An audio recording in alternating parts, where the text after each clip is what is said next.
Adler said there is a general way of repairing issues related to cognition, whereas Beck, Arnon Beck, and one more psychologist has given specific theory, Albert Ellis. These two people have given specific theory to repair a cognitive impairment or cognitive problem. So Beck's theory is called as cognitive behavior therapy, and Ellis therapy is called as REBT, rational emotive behavior therapy.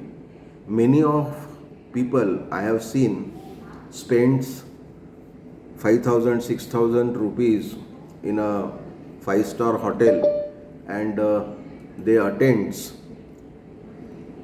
REBT programs, and at the end they get nothing, or they get something and they get confused, and then they comes to me. So in then simple language I explains them what this theory means. So Beck focuses on repairing cognitive impairment and changing the behavior. Any defect with the cognition which can be seen in behavior, that has to be repaired with the help of cognitive behavior therapy. Now how it is? So just I have highlighted certain thing. So Beck found that basic assumption in depression is faulty cognitive processing. Beck theorized that many problems, especially depression, has origin in negative belief towards self. So what Beck said, and Beck has done lot of work on depression, and he has repaired many depressed patients with the help of cognitive behavior therapy. Here I must tell you, there are three normal disorder we frequently talk about: anxiety, stress, and depression. Now, one way anxiety, stress, and depression are distinct from each other. They are separate state of mind. These three are separate phenomena. These three are separate abnormal phenomena. But all three are interrelated, means there are some similarity. Now the interrelation is about how one is related to other. If there is a stress in your behavior, anxiety or depression is bound to come. There is all likelihood that you will be anxious or you will be depressed, mild depression. If there is a anxiety in your mind, so to some extent, because of anxiety, your behavior, the normal threshold of performing the behavior is going to affect. Means you will be performing task lesser than your capability is.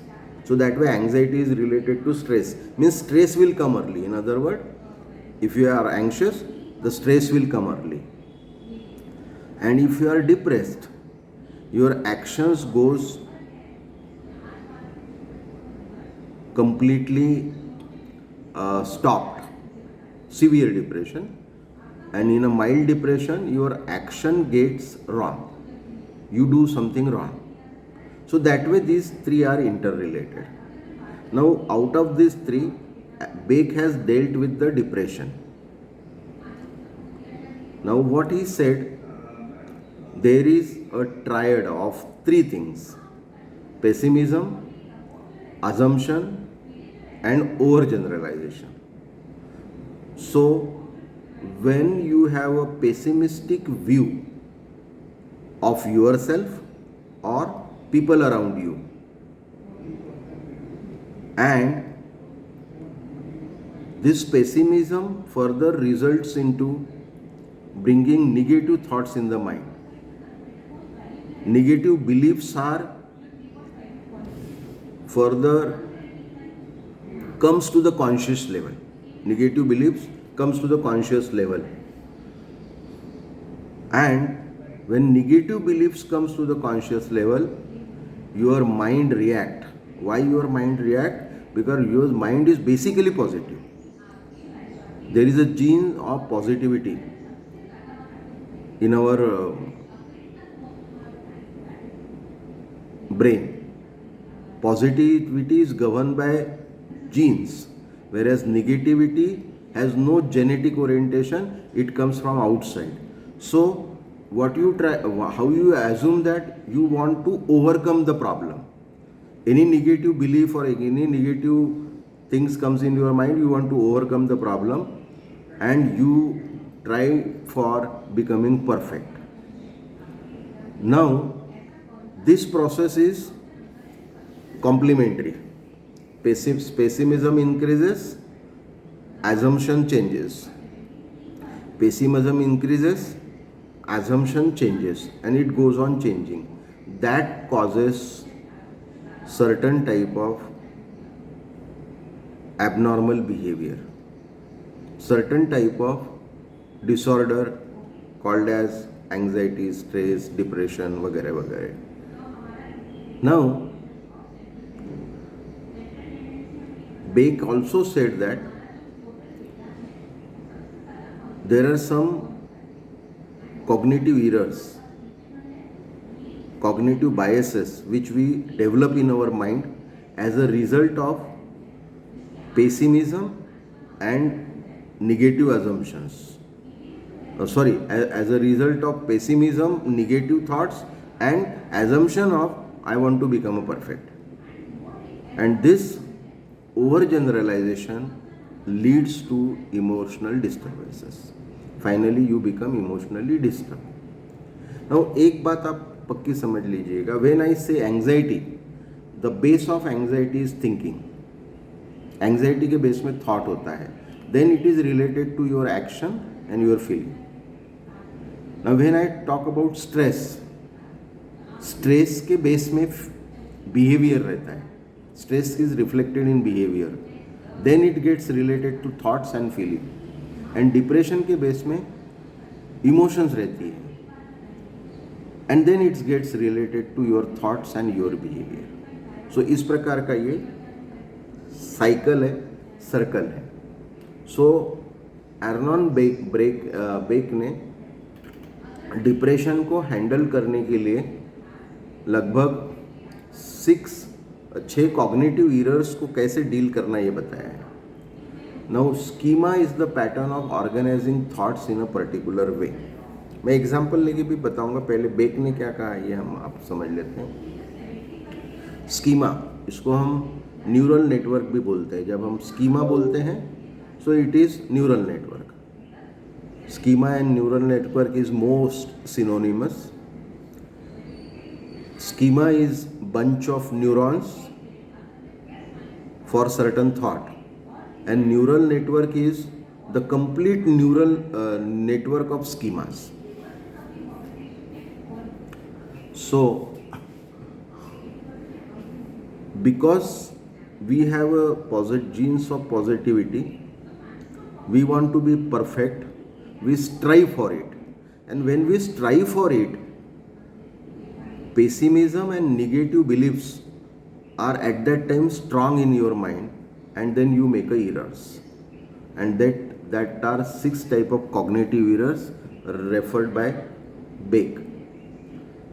Selective abstraction, dichotomous thinking, overgeneralization, magnification, minimization, and arbitrary inference. This kind of 6 cognitive errors can occur. Now what are these cognitive errors? Selective abstraction focuses only on certain details and ignores the other details. Our senses will focus on what you see, but you will not focus on what you hear and what is there in your mind. you will not focus on the type of gesture which have been shown by the person. You will only see that what you see, and then you take a action. That is called as selective abstraction. अगर आप में से सब लोगों ने भूल Bhulaiyaa picture देखा है, मैंने कल रिपीट देखा, भूल भुलैया पिक्चर किसने देखा है?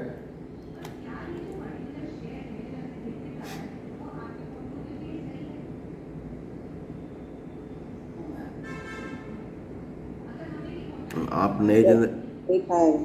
देखा है, देखा है। देखा है। मैंने कल रिपीट देखा तो अचानक मेरे को ये सिलेक्टिव एब्स्ट्रैक्शन का एग्जाम्पल मेरा वहाँ कनेक्ट हो गया। I can connect with most recent examples only. I can't go past. I can't go back into past. मैं जा नहीं सकता लंबा, पीछे नहीं जा सकता. That is the way I set up my mind. So मैंने उसमें एग्जाम्पल देखा, मैं आपको याद दिला देता हूँ कि उस सिनेमा के अंत के थोड़ा पहले जो हीरोइन है वो अपने सो कॉल्ड प्रेमी से, यानी पास्ट लाइफ के सो कॉल्ड प्रेमी से, क्या नाम है उसका, गजोधर या कुछ है, उससे लिपट के दिखाई गई है और वो मंजुलिका बन जाती है और उसे अपना प्रेमी मान लेती है और उससे लिपटती है। तो उस वक्त दो लोग वहाँ पहुँचते हैं, एक अपना हीरो, क्या नाम है हीरो का वहाँ के, अक्षय कुमार, और दूसरा उसका पति, दोनों वहाँ पहुँचते हैं। तो उसका पति तुरंत उस मेल कैरेक्टर को हिट करना शुरू करता है, मारना शुरू कर देता है कि भाई तुम मेरे वाइफ के साथ में ऐसा गलत व्यवहार कैसे कर सकते हो। वेरएज अक्षय कुमार उस व्यक्ति को भी समझाता है और उस हीरोइन के हस्बैंड को भी समझाता है कि तुम गलत कर रहे हो। तो यहाँ पर हिटिंग उसने मारना जैसे ही शुरू किया, that is selective abstraction. So he has seen what a male is doing with his wife, but he could not see what his wife is doing with the male. And then on the basis of selective abstraction, he started hitting that male. Gangadhar Gajodhar क्या नाम है उसका, मैं भूल गया हूँ, यशोधर ऐसा कुछ तो भी है, अगर आप उस सीन को रिकलेक्ट करें तो। अब कई बार यह सिलेक्टिव एब्स्ट्रैक्शन सास और बहू के रिलेशनशिप में भी आता है। अब मैं बहुत नॉर्मल एग्जांपल पे लेके चलता हूँ। सास और बहू के रिलेशन में यह सिलेक्टिव एब्स्ट्रैक्शन होता है। कई बार नए बहू को सास एक सिंपल गलती के आधार पर फुल जजमेंट दे देती है। एक छोटी सी गलती उससे हो जाती है, उस गलती के आधार पर फुल जजमेंट दे देती है। जैसे मान लो आजकल की मॉडर्न लड़कियां हैं, अब कई मॉडर्न लड़कियों को कुकिंग नहीं आता, पूरा कुकिंग वो नहीं सीख पाते, और अगर गलती से उनके हाथ से सब्जी बनाने में कुछ मिस्टेक हो गई, सब्जी में कुछ नमक कम हो गया या कुछ मिस्टेक हो गई, या कई लड़कियों को तो सब्जी भी बनाना नहीं आता आजकल के मॉडर्न लड़कियों को, अगर ये मिस्टेक उसके हो गई तो उसकी सास उसको सीधे टाइटल देती है, ये माँ बाप के घर से कुछ भी सीख के नहीं आई है। बट क्या ये सच होता है क्या? उसने तो बहुत कुछ सीखा होता है, उसने MSc किया होता है, PhD किया होता है, वो नौकरी करते रहती है, पैसा भी कमाते रहती है, बहुत कुछ करते रहती है वो, लेकिन सास सीधे टाइटल दे देती हैं सिर्फ एक आधार पर।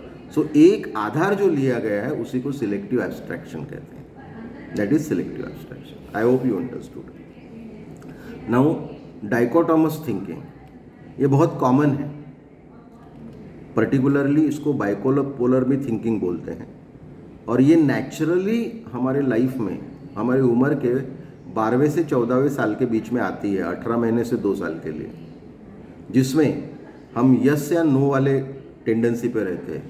अभी चाहिए नहीं तो कभी नहीं चाहिए, इस टेंडेंसी पे रहती है। अक्सर इस उम्र में लड़कियों को और लड़कों को देखा गया है, उनका बिहेवियर कैसे रहता है। अगर उसने अपने फ्रेंड को कॉल किया और बोला कि भाई 5 बजे हमको गार्डन में मिलना है, अगर वो लड़का 15 मिनट लेट हो गया तो लड़की ने उसको फ़ोन करना ही है कि तू अगर अगले 5 मिनट के अंदर में नहीं आया तो इसके बाद मुझे कभी मत मिलना, भूल जाना मेरे को। That is called as dichotomous thinking. दो एक्सट्रीम पर सोचते हैं, यस और no. Then over generalisation. Over generalisation ये बहुत ही कॉमन एरर है हमारे कॉग्निशन में। Arriving at the conclusion on the basis of very little information. We don't collect full information. We collect very little information about some person. जैसे हम कोई interview में देते हैं, चले जाते हैं, and we don't know about the selector, how talented he is. So 5-6 लोग इंटरव्यू को चले गए, अब उसमें से एक व्यक्ति ने इंटरव्यू दिया 3 मिनट का, उसने इंटरव्यू दिया 3 मिनट का, और दूसरे व्यक्ति ने दिया 12-15 मिनट का। 3 मिनट वाला सिलेक्ट हो गया और 15 मिनट वाले को रिजेक्ट कर दिया उसने। तो जो रिजेक्ट हो गया वो क्या बोलता है, अरे मेरे से इतने सारे सवाल पूछा, मैंने सबके आंसर दिए, लेकिन पता नहीं मेरे को क्यों नहीं सिलेक्ट किया। वो उसने 3 मिनट में क्या पूछा पता नहीं, उसको जो भी पूछा 3 मिनट में क्या पूछ पाया होगा, लेकिन उसको सिलेक्ट कर लिया। तो वो क्या करता है, वो फिर आगे बोलता है ये सिलेक्टर है ना, इसको कुछ नहीं आता, ये biased. That is over generalisation. जबकि सिलेक्टर ने कुछ क्वालिटी 3 मिनट में देख ली होती है, इसलिए वो 3 मिनट के इंटरव्यू में किसी को सिलेक्ट कर लेता है। Then magnification, that is over estimation of single event than the actual. कोई एक छोटी सी घटना घट जाती है हमारे लाइफ में और हम उसको बड़ा करते हैं। अक्सर होता है, दोस्तों के बीच में होता है, और बड़े मज़ेदार किस्से होते हैं। कभी आप लोग लंच लेने नागपुर शहर के बाहर चले जाओ, और पर्टिकुलरली किसी ऐसे जगह खाना खाने चले जाओ जहाँ बार भी है, लोग ड्रिंक भी करते हैं, फैमिलीज़ भी आती हैं, तो आपको आधे एक घंटे के बाद में कहीं दूर से झगड़ा होते हुए दिखेगा 2 दोस्तों के बीच में।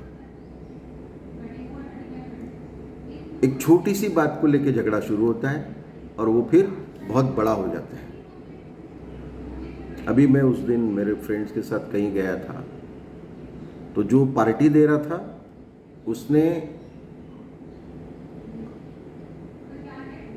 रोटी मंगाई, और जिसको एक को खाना था उसको भाकर खानी थी, तो थोड़ी चढ़ गई थी उनको। तो जिसने भाकर मंगाई उससे वाद इसलिए हो गया कि भैया जब मैंने रोटी मंगाई तब तू क्यों नहीं बोला कि तेरे को भाकर चाहिए, मैंने रोटी मंगाने के बाद में तूने भाकर क्यों मंगाई, बस। और इसमें गाली गलौच वगैरह वगैरह वगैरह बहुत कुछ हो गया। That is magnification and minimisation, minimising the value of some event than what actually it's. Event बड़ा होता है और हम उसको बहुत छोटा ट्रीट करते हैं। जैसे कई बार माँ बाप, जो बहुत व्यस्त माँ बाप होते हैं, बच्चों के साथ कोई एक ऐसी घटना घट जाती है स्कूल में, और माँ बाप के लिए वो घटना बहुत छोटी होती है, उसका कोई वैल्यू नहीं होता उस घटना का, क्योंकि ऐसी घटना माँ बाप के लाइफ में अक्सर घटते रहती है। बच्चा जब वो घटना को नैरेट करते रहता है, बताते रहता है, तो माँ बाप उसको इग्नोर करने की सलाह दे देते हैं, भूल जाओ। पर वो घटना बड़ी होती है उस बच्चे के लिए, उस घटना को समझना जरूरी होता है। That is minimizing the value of sub event, that what it actually is, and arbitrary influence, drawing conclusion that have no evidence. कोई प्रूफ नहीं है, लेकिन हम कंक्लूजन निकाल लेते हैं। जैसे खास तौर पे जब एक व्यक्ति के बिहेवियर के बारे में दूसरे व्यक्ति को बताया जाता है तो दूसरा व्यक्ति साधारण तौर पे मान लेता है। जैसे हमारे ही कंटेक्स्ट में देख लो कि साधारण तौर पे जैसे हम लोग पैसे लेके आपको पढ़ा रहे हैं, लेकिन जो नहीं पढ़ रहे हमारे से वो विदाउट एनी एविडेंस कंक्लूजन निकाल लेंगे, अरे वो तो सर पैसे लेते हैं, सिखाते कुछ नहीं है। वो सीखने आए ही नहीं तो उनको कैसे पता लगेगा कि सीखा कि नहीं सीखा करके। So that is called as arbitrary influence. अब काउंसलिंग टेक्निक्स क्या है बेक की, मैं आगे में लेता हूँ। I will just come back.